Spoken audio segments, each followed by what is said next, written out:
All right, thank you, Brandon. Cedar Rapids schools are seeking another chance to ask voters for a chance to have funding approved. KWWL's Lily Cedar toured some of the district's facilities yesterday and tells us more about their efforts. Erskine Elementary is one of the several schools here at the Cedar Rapids Community School District looking for ways to better utilize their building's functionality. Now, local and national architects all meeting here in Cedar Rapids to discuss ways to better serve the future generation of students. Studies would show that facilities have a direct impact on behaviors, attendance, and connections to schools. If kids can be connected to schools, they want to come to school. If they come to school, then they are obviously going to be more successful. The Cedar Rapids Community School District is welcoming engineering and manufacturing firms to tour 32 of their facilities, an effort to come up with new plans to update their buildings. This comes after 68% of voters decided not to pass a $220 million referendum back in November. However, Director of Operations Chad Schumacher hopes this time it will be different.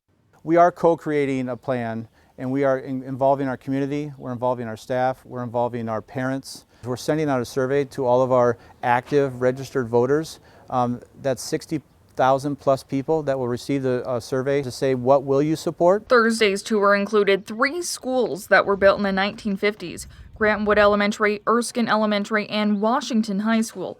Architects and school officials got a glimpse at how the schools were utilizing their space. Architect Heath Tate says many of the schools are just getting by. Each one has said, we're just making do. And I think we can do a lot better than just making do in the schools where we're visiting. That sets the stage for their expectations for their futures. The better opportunities that we can give them from an academic standpoint to really kind of elevate their path forward, that's really what we want to do. Erskine Elementary Principal Jocelyn Hanna says the lack of space is oftentimes the biggest academic concern. Our teachers kind of get tied into their space because there isn't a lot of room in their classrooms, and things have to be set up a certain way because there's only storage in one spot and that's all they have. And so how do we maximize the space and student learning in those spaces? Hannah believes an updated building would improve the students' overall learning experience. Students take ownership of those newer spaces.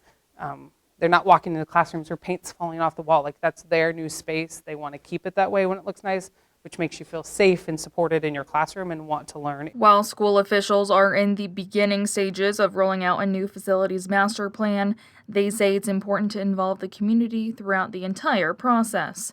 We want to hear the community's voice. We are dedicated to hearing the community's voice, and we are dedicated to making sure we put that voice in our plan. Of course, to learn more information, you can go ahead and go to our website at kwwl.com.